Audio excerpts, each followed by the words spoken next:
So welcome to Global Sports Injury Conclave. We are on to the webinar 13.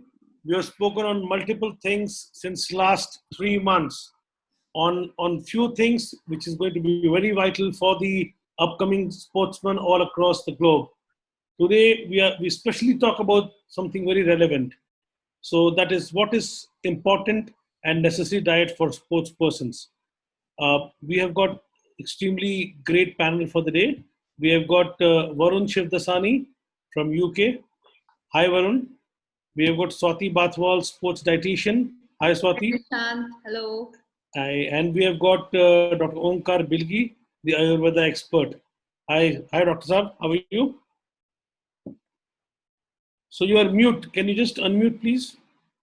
Yeah. Thank you, sir. So let me start with Swati as well. Swati, the first question for you is, should athlete take supplements? And before that, I would also like to understand, is it good for people to have short meals every 2 hours or normal meals on a balanced diet mode? Okay, so before I answer that, thanks for having me over, Nishant. It's such a pleasure. And I think you're asking me this question because you just found me eat something before the webinar started. And this was like my long time meal. So just to add to that, when you are adding calories, so when you're eating too much, it's like a really wrong myth. And I'm sure the other panelists will agree with me that when you're eating constantly, you're just adding extra calories to your meals. You don't need to eat every 2 hours to increase your metabolic rate. In fact, you should move every 2 hours to increase your metabolic rate. That should be the case, because when you're eating every 2 hours, you're probably adding extra calories into your diet, and you just don't need that. And it depends on what you're actually snacking on as well, like, whether you are having nuts or you are having meals, and what is actually a small portion. It can be what a small portion of meal, what is for you, it could be different to me. So adding calories every 2 hours, eating every 2 hours is not the way what it has been portrayed, that it increases your metabolic rate. If you want to increase the metabolic rate, best way is to move, and that should be the case in terms of that. So coming to the second question, Nishant, supplements is big. There is no sports nutrition, conversation which goes without even discussing supplements. But we need to understand what are these supplements. So supplements is basically, they are the products which actually can help you to increase your performance or to meet the deficiencies. But supplements are something which you take it for help only if you need it. If you do not need it, if you are able to meet it through your dietary through your diet, and if your meals are balanced, you don't need to have these supplements. You have to see how effective they are. You have to see whether the sources you're getting it from, whether they are approved sources or not. And because these supplements, you don't know what are the ingredients. At AIS in 2016, there were a few supplements. They were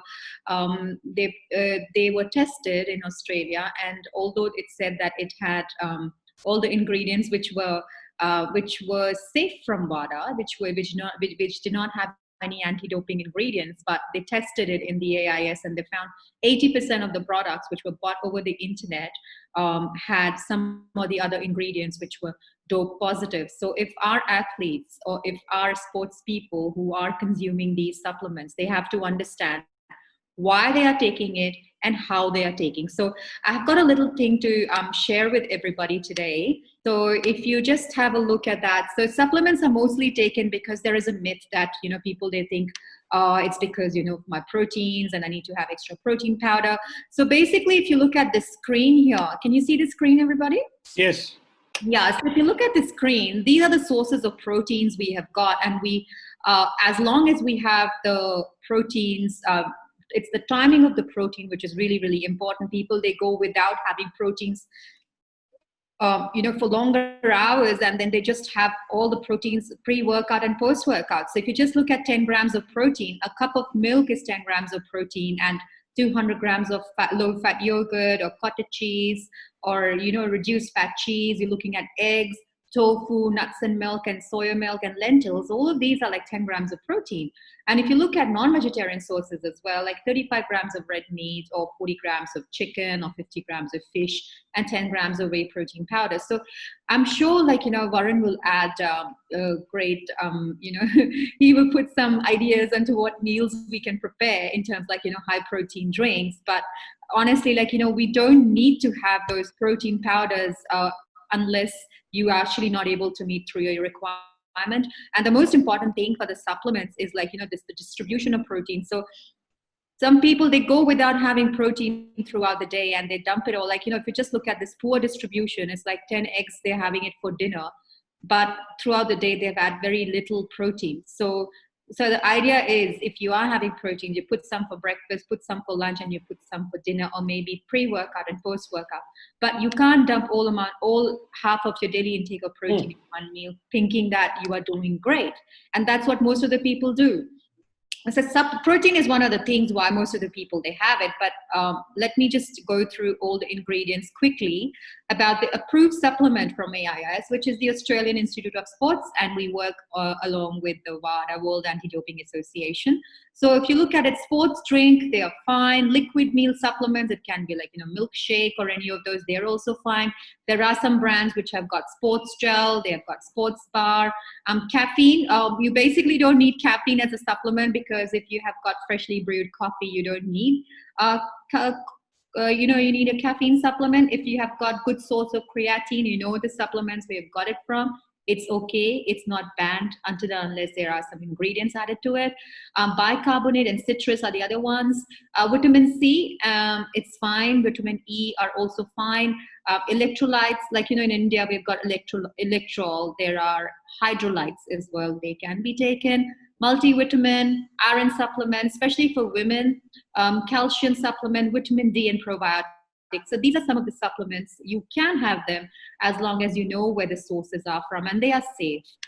And looking at these ones, they are category B. So these are the supplements which are under consideration. There is no research which actually shares, which to prove that they are going to be some benefits to you. So they are like beta-alanine, glutamine, HMB, colostrum, probiotics, ribose, glucosamine, and melatonin. So a lot of people, they read all these names on the protein powder packet and they get so carried away and they get so fascinated that they think that they are doing something really good. But they have to understand that these are just research. There is no proven, there's no scientific evidence yet. But these ones, which I see mostly in India, like amino acids, carnitine, chromium picklate, quadriceps, all of these ginseng, ferulic acid, inosine, all of these, they don't make any difference. So even if your protein powder says, oh, it's got amino acid added to it, well, is it going to really make a difference? It's not, because there is no proven evidence for it. So it's totally, it's not required.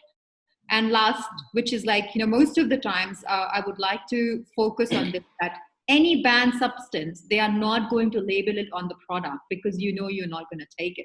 So most of the trainers or most of the people, they will say, oh, you can just take it, it's great. You don't need to actually tell anybody or tell your trainers or coaches. But what happens is you end up getting dope tested positive. And Nishant, how in Commonwealth Games, so many Indians, they could not qualify, a lot of Indian athletes, because they were having all these supplements they were asked to have. And these ingredients could have been in the product. So like glycerol, androsterone, DHEA, and all of these Epidra. So these are some of the banned supplements which we actually don't need it. So coming to what I'm trying to focus is that please make sure the products which are labeled on the supplements, do you actually need it or you don't need it? And then you have to see whether the products have been have been put through testings, whether the products they have got any dope ingredients or not. And you have to see how effective it is. So most, there are movies like Game Changers where you see that all these vegans, they are vegans, but they perform so well. But at the same time, it doesn't mean that they are vegan, they're going to perform better if they're deficient in some of the other minerals like calcium or vitamin B12. So a balanced diet is really, really required. And people should know whether they need it or not, and how to maximize their diet. That's what I would be looking at. Fantastic, very informative. Actually, we should all know about these things, and especially the players should be aware of it. So, I'll just say something. I'm coming to you only, Varun. You need to add on the supplement part of what Swati has very elaborately defined. Yeah. Can you also talk about that and then your viewpoint? I think it's there's a very realistic side to it as well. We probably have 8,000 athletes here, and I think the thing about supplements is the supplement companies are obviously really aware of. I mean, it's bad PR for them if it's caught out and it said, okay, so and so whey protein had a banned substance, and if the athlete actually says this is what I have as a protein shake, it's bad PR for them. So the supplement companies themselves are doing a lot of research, and they've put a lot of importance, and that's why as an athlete, a true supplement company will have what they call an elite portal, and when an athlete wants to buy a supplement, they have to log in through the elite portal, because not only does the elite portal have supplements that are WADA approved, but also those supplements themselves have been batch tested. So, so there's traceability. I think supplements, I agree with Swati, obviously the first line of defense is obviously trying to get everything that you can through your food. However, if you're a track and field athlete and you're out training 6 hours, you don't have a fridge available to store your yogurt or your milk or so supplements are developed for convenience, really. And then for them to have a dry powder, which is in terms of HACCP is probably the most convenient. It's not going to get them ill. In terms of storage, you just have it in their sports bag at the end of training, adding water to reconstitute, shake it, and have it. That is the way. So there's a realistic side to supplementation that for an athlete exists, and I think the other thing is as well. Before we started the call, you spoke about endurance athletes and there are some swimmers that I've dealt with whose caloric needs are like 12,000 calories a day. There is no physical possible way that someone like that who's training in the pool for 5 hours a day and doing an hour gym session, 6 hours of training a day, 8 hours, 9 hours of sleep, that's 15 hours gone. They can fit in 12,000 calories in food. There's no if you put 12,000 calories on a table, it's like 3 tables worth of food. So for them, it is important then to make up those deficiencies. Plus, you have to understand that when you're getting it through food, there's loads of different processes, physical processes the food needs to undergo to be able to then be absorbed by the body. So mastication, breaking it down, that's why chewing is important. So when you have a liquid supplement like a protein shake or something like that, it's literally, it's gone. It's like, so they do have a purpose. I mean, yes, once again, I'm reiterating what Swati said. The first line of defense is always try to get what you can through food. But that's why the term's been given as supplements, and it's meant to supplement your routine. It's not meant to replace. There are there's meal replacement shakes out there, which are not great. Because things like chewing are important. Otherwise we wouldn't have teeth. That's why do we have teeth? And to keep the teeth healthy, chewing is important. To keep the jaw muscles healthy, chewing is important. So food is important, but supplements, I mean, that's the only thing I'll probably add on to what Swati says is the realistic side to it, saying, okay, while we understand that there are spurious people adulterating powders and selling them in mom and pop type shops, for a true athlete, they will know where to go. They will know that they need to order through an elite portal. They will know that what they are, like Maximuscle, for example, is a brand. Regardless of whether you're an athlete or not, their entire range of every product is batch tested. So what if even if an athlete doesn't buy through the elite portal and they just buy from Maximuscle products are going to be, and the EIS, so like the AIS, the EIS are based here. we have not only the UK, but we have the Chinese gymnastics team in. It's a destination for a lot of athletes, and so everything that we do needs to be naturally approved. Otherwise, we're liable, right? So that's the only point supplement wise that I'd like to add. Good, sir. Very good. Let me come back to Dr. Bilgi. Dr. Bilgi, can you start with this supplement thing with your Ayurveda to start with, and then Ayurveda and diet, how different or similar it is? Can you just throw some light on this? Yeah, see, I may not be able to throw too much light on the supplement part as per Ayurveda, because Ayurveda, everything is more natural. Ayurveda, everything is more about getting the natural source which actually Ayurveda as a science actually thinks about excellence of a human body. We have in so-called mythological history some characters which are very strong, like someone like a Bhima, or he had a power of 100 elephants, and there is a story that he had some kind of a divine porridge, and that led into that kind of so Ayurveda is about understanding the ethers in the body, understanding the basic elements in the body. Ayurveda is about Ayurveda explains diet.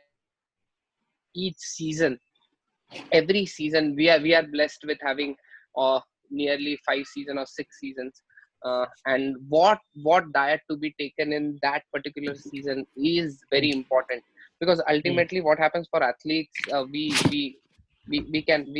tend to make a very approach which is just like a machine kind of thing. Okay, he's going to have X number of calories, he is going to have X number of proteins, but can we do something more than that along with this, by which we can manage the tastes, because every season demands are different. Just understand, Nishant, when if there is rain, we feel to have a bhaji and bhajia and hot tea. That comes natural to us, but that is in the body. There is that aspect which has that dryness, and when you have that bhajia, when it is a deep fried, the oil actually helps you to pacify that thing. That deeper aspect Ayurveda gives. Ayurveda also when we are giving the same chicken portion or same meat portion during an October heat, you'll use a different kind of spices which will be a more cooling thing, because athletes need that protein, but you can't use too many hot spicy stuff. Ayurveda defines each taste and the impact of the taste on the body. So if you keep on having too much of spicy things in October heat, you're going to get skin eruptions, you're going to get skin allergies, and then you if you're taking apple cider vinegar over it, then it's going to again escalate it. So Ayurveda talks about each food item having its own properties, which influence the body, which influence your consciousness. One of the major aspects for athletes is they know where they are heading. We in Indian culture, we have a sense of gratitude when we are having our meal. That same aspect, when we have our meals with that sense of gratitude, the absorption is much better. Most of the times we follow the diet like just for the sake of following it, and not so that it actually nourishes us from within. So these smaller parts actually define Ayurveda. The seasons, the body type, very important aspect. When we are talking about a certain body type, that they come with a certain mental aspect to it, a certain physical aspect to it. One has to understand that each person is different. You can't, though we know what kind of demands are macro and micronutrients are there, but if we can get Ayurveda to it, I think we can have elite athletes playing for longer period. what we can actually give to society is when the modern science, and if we can align the science of Ayurveda together, we will have athletes who are playing at the best even at the later part of their ages, when actually they are done and dusted. So it's kind of same, but it thinks of the on the ether part, or on the humor part of it. So that's the difference. Super, very nice. Swati, I'm going to come to you. So now it's a very realistic question that I'm going to put across. Now you'll see sportsmen, especially in India, from all part of the country. So if you see north part of India, they go for practice in the morning. They come out, they see a parantha near to that cricket field. Obviously, everyone is not very organized to have a proper breakfast or to carry a breakfast to the ground for the practice. Similarly, in western part, we'll have pav bhajis, we have got vada pavs. South India, we have got idlis. So all these different parts. If you go to Calcutta, you'll find jhalmuris outside the ground. Why I'm putting this question? Because there are a lot of short meals people want to have in the morning, because they can't have this proper breakfast at the time they start to go to practice. Now we need a proper an answer or a proper remedy for these kind of food what people use who are not structured to the diets every day when they go for practice. This is extremely for the small town sportsmen or people who want to go for the practice in the morning. So what do you suggest, what kind of meal they should follow in order to have a balanced diet and a proper sports diet? Yeah, thanks for that question, Nishant. It's very interesting. And it's very challenging at the same time, both for a health professional like us and also the coaches and also the the athletes. So we have to actually understand we are talking about athletes or we are talking about recreational sports, because when you are trying to talk about athletes, it's just you just fuel your body. You don't restrict anything. But when you're talking to somebody who is just a recreational sports, who's just going to is just going to go and play for fun, it's totally different. So having said that, having a nutritious meal is really, really important, and being practical yet is also same really important. So for example, if you are in a place like Delhi and if you end up having a paratha, so I don't think if you are playing sport and eating paratha is going to be bad for you. So it's totally acceptable if you have that paratha. It's about making better choices when you are there. If you are having paratha, it's okay. If you actually are in Mumbai, finding outside meal can be very difficult, and especially if you're having pav bhaji and vada pav, because they're full of fat and they're fried as well. Yeah. So I think to begin with, it's very important to educate the athletes the impact of food, what they're eating, and what kind of relationship it's having in terms of their performance or what it is doing. So things like simple things like even taking sandwiches or even making paratha from home and taking it with you, it makes a lot of difference. We were talking about Calcutta, boiled eggs, how easy it is to have boiled eggs and take it with you, or even while you are like milkshake is something you can have as well before you go for exercise. Most of the people I have experienced is before exercise, it's not a problem. Before the training schedule, it's not a problem. It's after, because they are tired.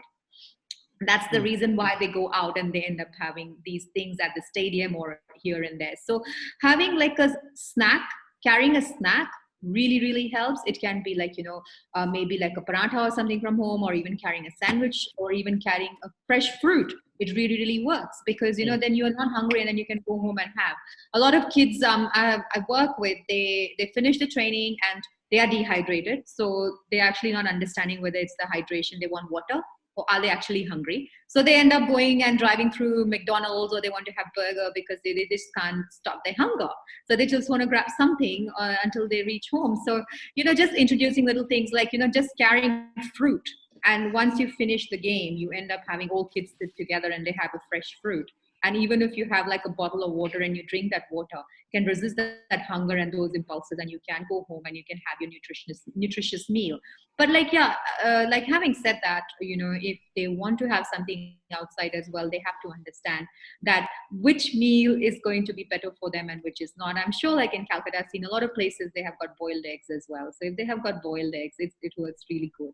They can just have a couple of boiled eggs. Yeah. And in Delhi as well, like, you've got paratha. So it's okay to have paratha because you have done exercise. You have to make better choices.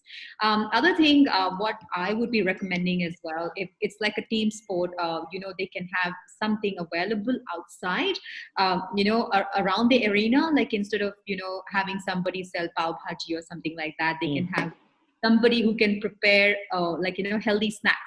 And once the athletes have finished, they can actually end up having that healthy meal before they go. Why do they have to do pav bhaji or something like that, which is full of fat and butter? They can have somebody who makes moong dal. Like, you get moong dal chila, you get all these things. You can have somebody who can make something like that outside your, within your stadium or just outside your stadium, and you can just have that. So organizing those things, and we're talking about small towns, so eggs and milk, these basic things, lassi and chaach, these things, they make a lot of difference. Yeah. I think we are best in South India because you get at least good idlis, which are really healthy. Ragi madhi, you get ragi madhi, you get ragi malt at the drains there, which is so nutritious in South India. Buttermilk, you get coconut water, you get all of these things which are just so simple, And now and something which is in fashion is ragi dosa. Yeah. It goes really well. Yeah. Now, there are a few examples which I'll share with you later. I know for a fact a cricketer whose intake is pretty high in terms of butter and masalas. Yeah. But end of the day, he scores 900 runs in a season, which is big. So, So let me come to Varun. Varun. So with all these, we have spoken about, the quick foods people want to eat post and pre-practice. How would you suggest the preparation for a match day diet-wise?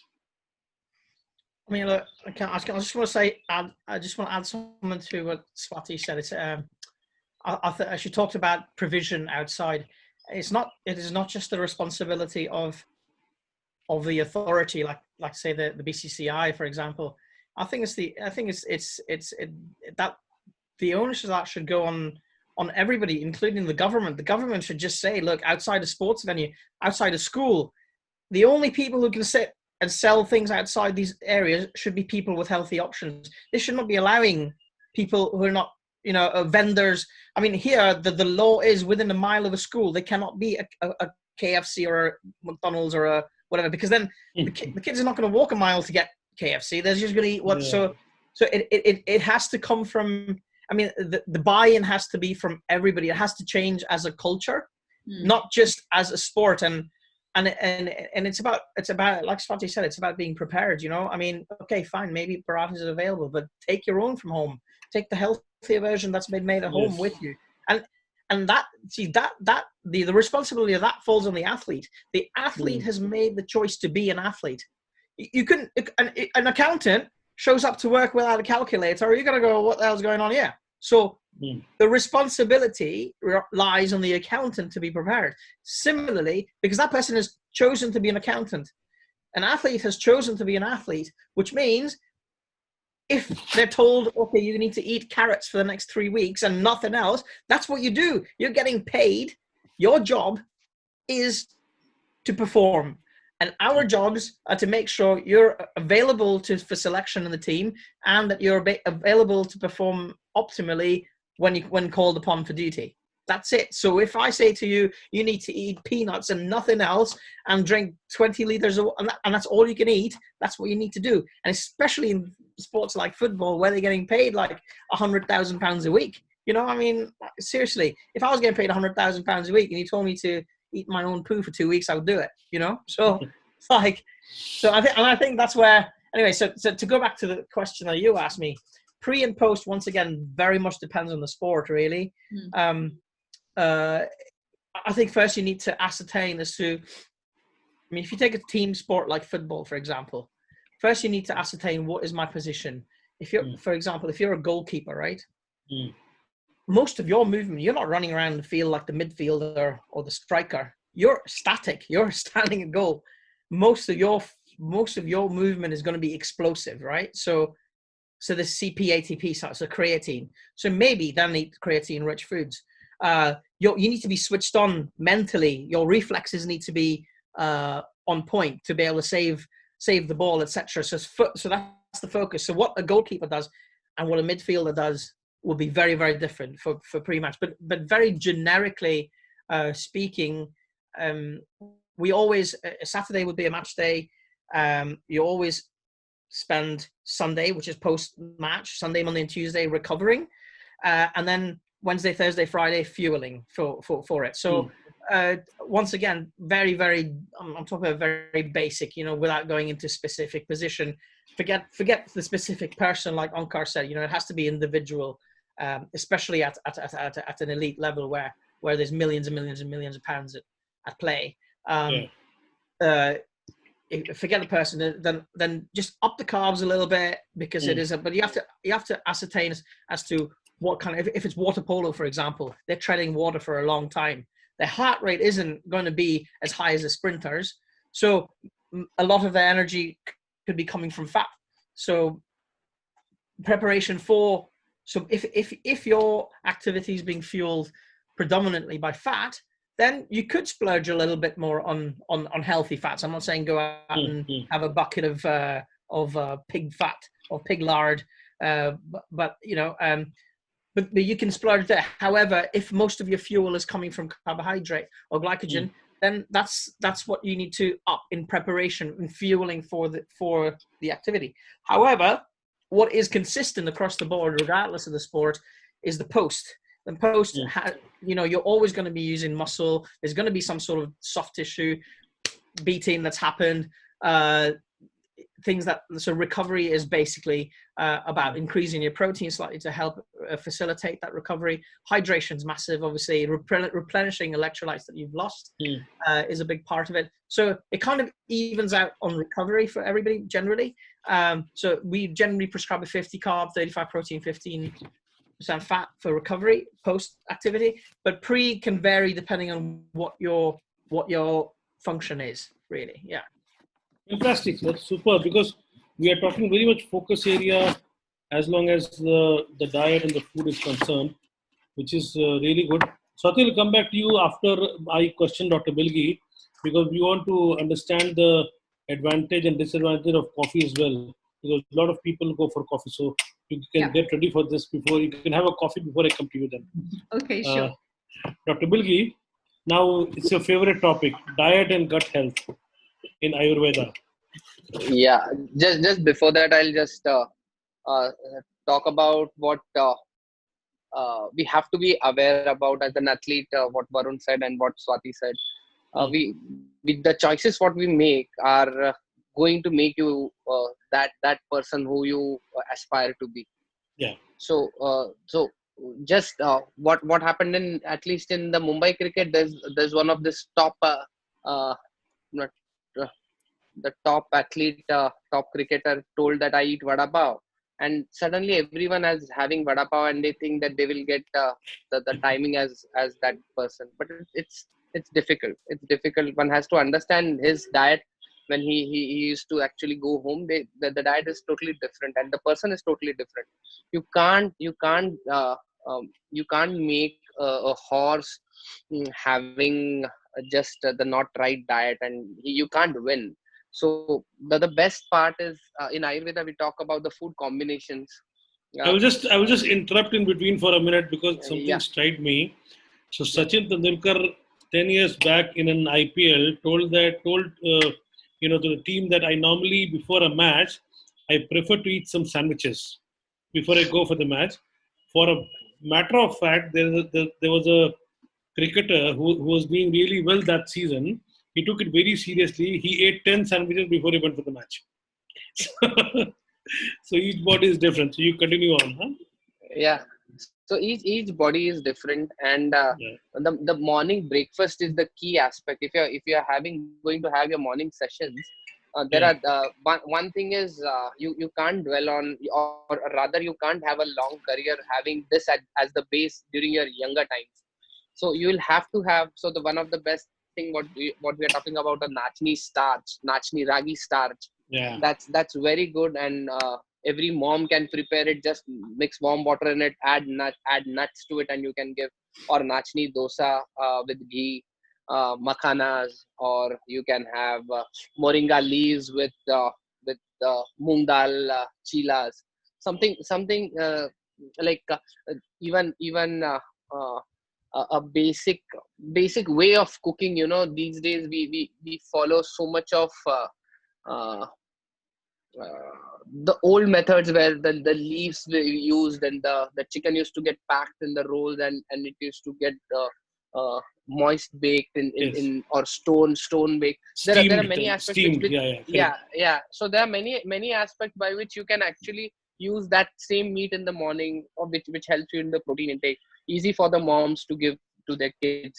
So there are many aspects, rather than these days we just believe in the tandoor item, which is high carbon deposit, which later on might lead to different aspects and different ailments like cancer or anything, or acidity, or high cholesterol, or skin disorders, or psoriasis. So uh, athletes have to understand, in Ayurveda there are certain food combinations which you can't have, like milk and fruits.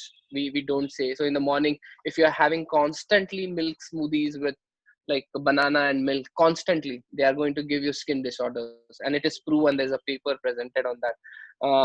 Tea and paratha, it's easy. Chapati and paratha, tea and paratha, that can give you problem. Honey in hot water gives a problem later on. So these small things are going to make you at the elite level, that difference between a champion and not a champion. Okay, and when it comes to gut health, it's I think there are two aspects. Like I always feel it's like a battery. So there is an aspect here. It's a negative ion here, and an alkaline. It's a positive ion in the guts. So always it's an inverted battery, and we just use the the gastric aspect of it. The moment we dwell into the anti-aging or the absorption, or uh, basically your all immune response happens through guts. If you have good guts, I think your absorption is going to be great, your immunity is going to be great. And in Ayurveda they talk about excellent bone health through healthy gut. So many of the female athletes in the later stage have uh, uh, osteopenia, or sometimes the tissues are the bone tissues tend to become a little weakened, and we start with this gut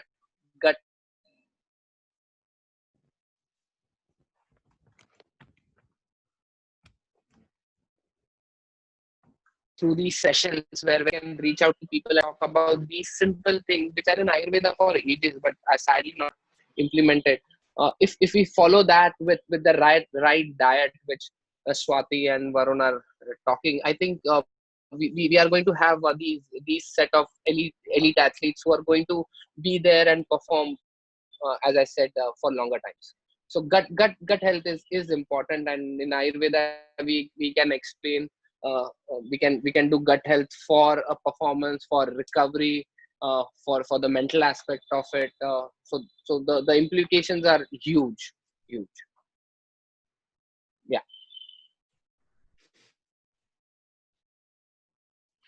You're on mute. Sorry, I was mute. Yeah. So No. thank you, Dr. Onkar. I'll go to Swati. Yeah. Swati, there are a couple of things what Dr. Onkar has said. We may have to agree, or we may have to see what best can happen with those. Like a lot of cricketers, for a fact, I know, they prefer to eat tandoori chicken because it's roasted, and it's good for not much fat. Plus, uh, I don't know if people know, a lot of sportsmen also eat milk and banana together. So I'd just like to understand from a sports dietitian point of view, are they good or what is the alternate? So it is such, thanks Nishant for that question. And, Ayurveda, I'm not an Ayurveda expert and it gets me thinking sometimes the combination of food and what Western athletes have been having for a long period of time. So first, coming to the first question about tandoori chicken, up to a couple of years ago, I did recommend people having tandoori chicken and, just basically grilled chicken.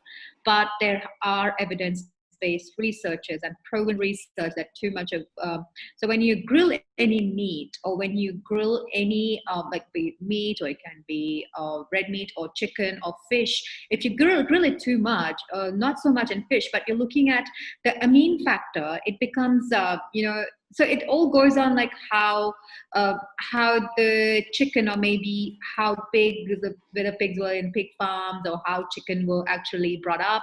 So those are the factors as well. What hormones were there as well? What hormones were given to these and red meat? So chicken and cows or pigs you're looking at. So what happens is when you are doing tandoor, so you are exposing them to a very, very high temperature. So that temperature can actually increase one of the preservatives which they use in actually preserving the chicken and red meat. That becomes really, really activated. It becomes really, really high, and that can be cancerous. So I have actually stopped recommending people tandoori and grilling it for too long. It's actually not safe to do it. And if you are looking at doing something, grilling at a lower temperature is okay, but making sure it is well cooked, pan fried is okay.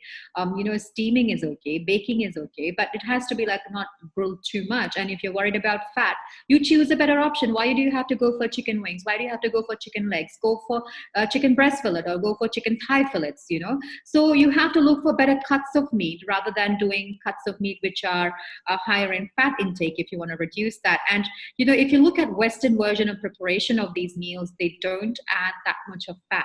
Like, except England. I'm going to talk about England. But yeah, if you look at some other countries in the world, there are a lot of Western versions of meat and non-veg, they're prepared in less oil, less fat. Indian version, you basically, if you go and ask for chicken curry, you will find like a big bowl of curry and it will be all fat floating on it, like thick layer of oil will be floating and just one piece of chicken. So, you don't need to have any non-veg food just like that. Even if you're having tandoor, you just have to choose better cuts. You just can't have any of those. I don't agree with that. And coming to gut health, I am a strong believer of gut health, and I really support what Dr. Bilgi said, because your brain and gut, it's directly connected through an axis. So it's a direct connection. You will find, some of the athletes at Sportsperson, whether you are elite or whether you are recreational sports, it's the emotions, it plays such a role. Like if you're stressed, you may have gut upsets. Some athletes who have not exercised and they run for too long, all of a sudden, like when they get into the training, they end up having gastro issues because, they are stressed about it. They have activated their nerve endings. So your gut plays really, really important role. And, when I showed that supplement slide today, it does say that it's good for probiotics are really, really good for you because you really need to support your gut health. So, that's my opinion about having those. And even Good when one. you're like... Good. Interesting. Yes, it's required because a lot of people I see, they try to use milk and fruit together. Yeah. Because it's sumptuous and they think that it's a mix of good fruit and calcium as well. Yeah. So let me go to the champion Varun. Champion, how are diet tailor-made for each player? So can you just throw some light on that? Hey, Swati, what are you trying to say? We're only like the third fattest nation in the world. No, it's not. Australia is the second fattest nation in the world after US. But no, Australia. Anyway, listen, but I mean, on the in context of black pudding and mashed potatoes, and those, it was just a joke, and having more offals and just around that. That's Scotland, deep fried Mars bars. Scotland's not good. No, on the grilling, from a culinary perspective, talking about grilling, when you cook something, we never finish. I mean, I love grilling. I mean, and I'd say 80% of all our protein that we serve in the restaurant is grilled, but we only use the grill to mark it because it looks nice. It gives a little bit of that grill flavor, but we always finish in the oven. You always get a better product. You get a more moist product finishing in the oven than you do finishing it on the grill anyway. So from a culinary perspective, you shouldn't be cooking things in its entirety on a grill anyway. So it kind of matches up. But what was the question again? You're talking about the tailor-made diet for each player. Okay, I think we addressed a bit of this in the last question, because it's important. There's no general solution, isn't it? So we're all built differently. Our likes are different. Our dislikes are different. We may be intolerant to certain things. Our cultural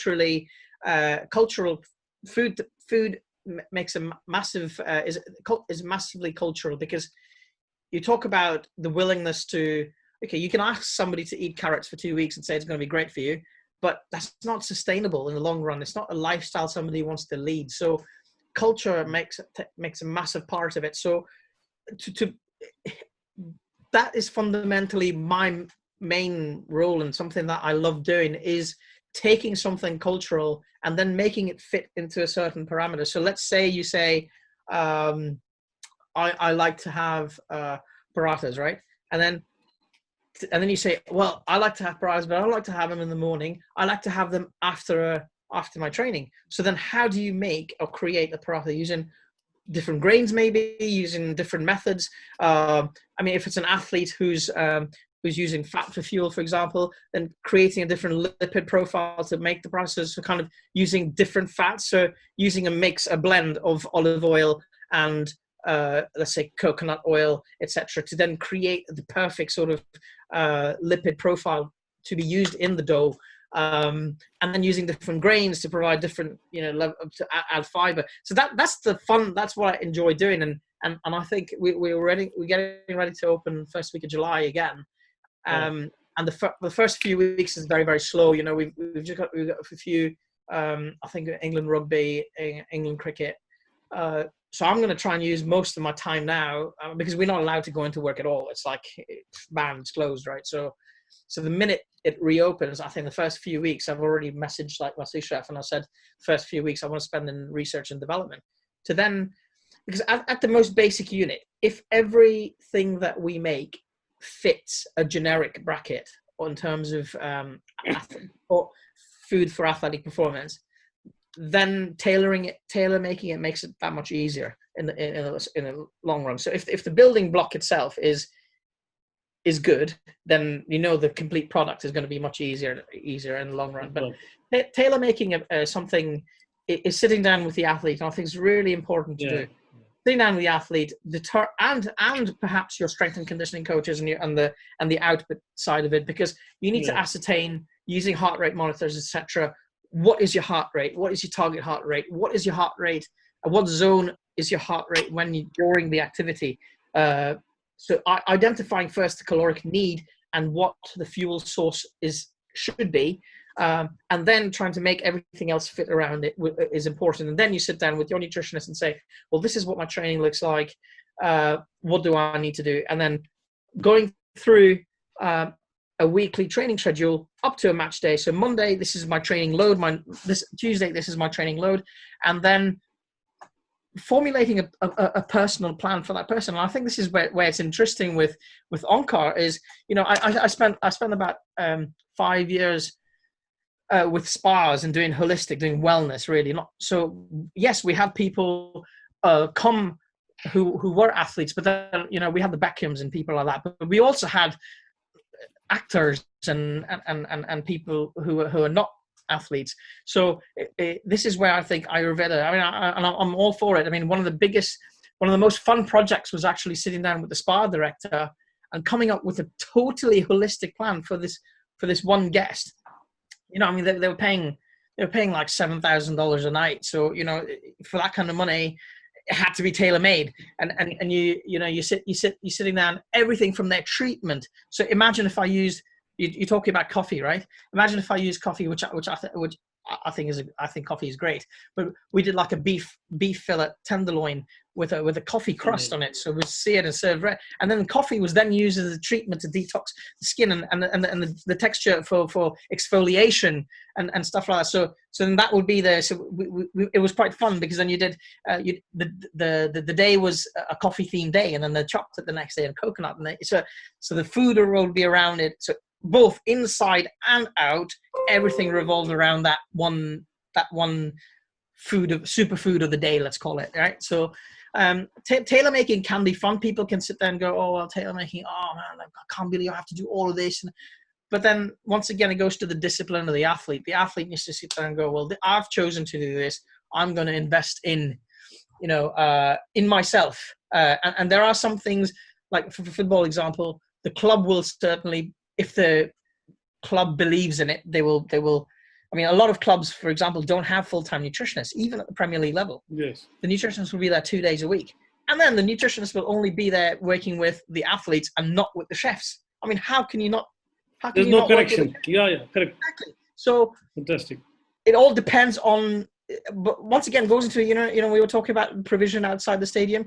Everybody has to buy into the concept, and everybody has to believe in the concept, including the families, because the players can then do something in the training ground and go home where the wife likes to eat deep fried Mars bars, and then what do? There's just, everything's gone out the window. So everybody has to be on board, and that's what's important. And as a chef nutritionist, we can make that possible, because we're not saying no, you can't have chocolate. We're saying yes, you can have chocolate, but you should have this at this time because it will help recovery, and you should use this recipe that I'm going to give you, because you're still getting chocolate weight, but it's in a way that you enjoy eating it, and it's not gonna, and then that lifestyle will continue, because we're not eliminating things out. We're just saying, and things like Ayurveda, I think it's really good, simple things like adding black pepper. That's a no-brainer.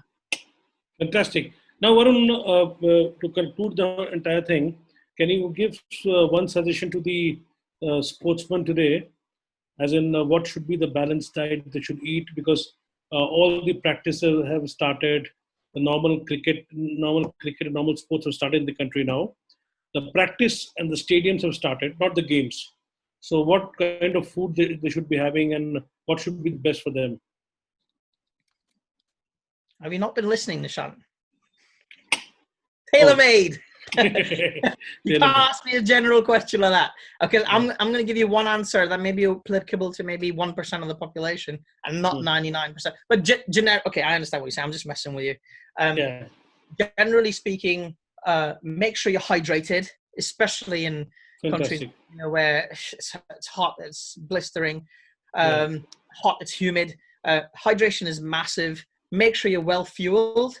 And then post the activity, make sure you're recovering well, because it's like a crack in your windscreen, you have a tiny crack, and if you don't repair that little crack, one day that's just going to shatter, and you're going to have an injury that may take months and maybe years to recover from, and then that puts you out of the game. So the three broad subjects are like, make sure you're prepared, fueled, make sure you recover well after.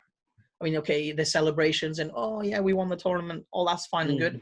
But remember that what made you celebrate is the fact that you were able to perform. So recovery and hydration, I think those are massive ones. And obviously, I mean, underlining all of that is gut health, because without a proper gut, you're not going to be absorbing any of the things that you're doing. Superb. Yeah. Hydration or fueling or in recovery.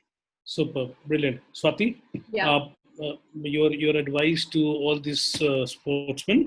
I would like you to, give some advice on people eating good boiled food and soups as well for the sportsmen. Yeah, so I need to, all the athletes are slowly getting into the training, because they are hoping some of the tournaments coming in the next few months. So, and we have to just start making sure that your foundations are really strong, because in lockdown, what has happened is people have, they just have gone off the wagon. Some of them have put on weight, or, they're worried about their fitness levels and things like that. So just start with the basics, everybody. If you need to lose weight, if you need to lose that fat, And if you find that your skin folds are not as they were before, or your body fat percentage is high, and if you need to be that fit again, you just need to start cutting down on your fat intake, get into that fitness, get your basics strong, and then after that you can start having your regular pre-competition diet or whatever you're following. You can do that. But there is one thing you need to really know, that there is a difference between athlete and a generic sports person, like an amateur sports person.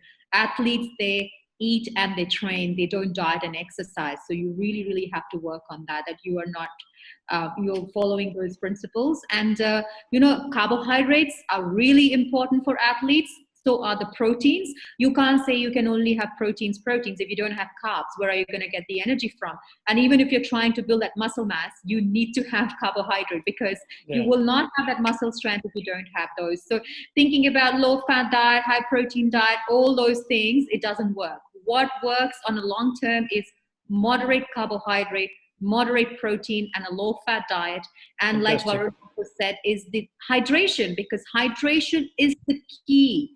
If you're not hydrated, 1% of dehydration, that is 1 liter of water, can make you not concentrate properly on the field. It can get you, you can get fuzzy thinking, you may get cramps, muscle cramps, and if it's 2%, then you end up having diarrhea and severe health issues. So hydration is really important. Superb, Swati. You were great here.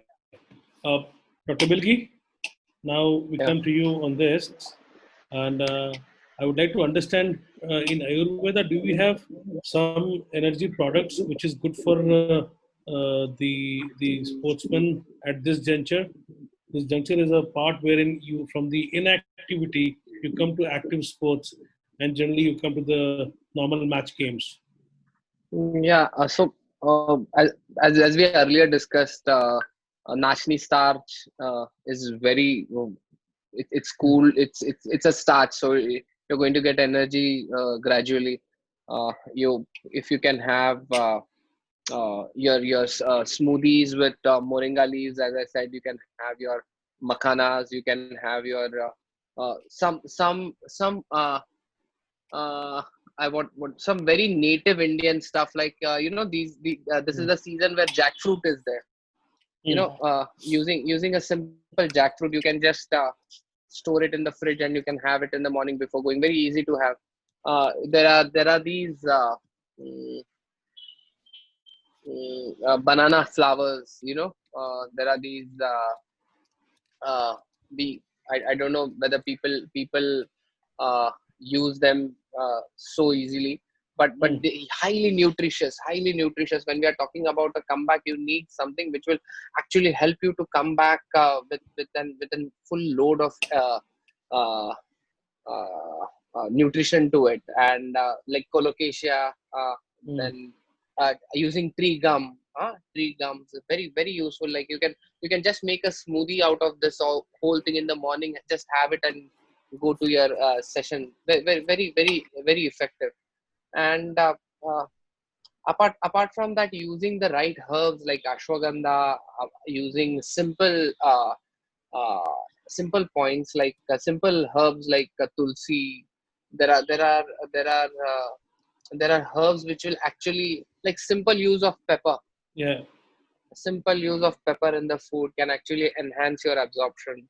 So there are so many aspects when it comes to an elite athlete, that we can get everything so accurate to the goals what one has to achieve. Brilliant. So that is the key. You might do it with Ayurveda, you might do it with the present science. So the key is to get better, and that's for what we are all striving for. So so thank you, Dr. Bilgi. We had some extremely good session today. It was great. Some extremely good inputs from Swati, Varun, and Dr. Onkar both. All of three.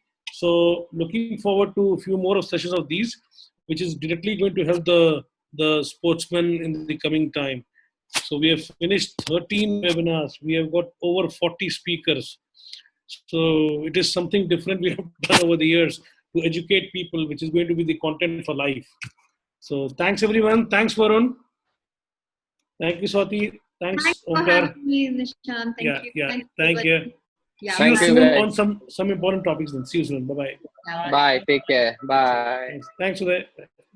bye. Bye.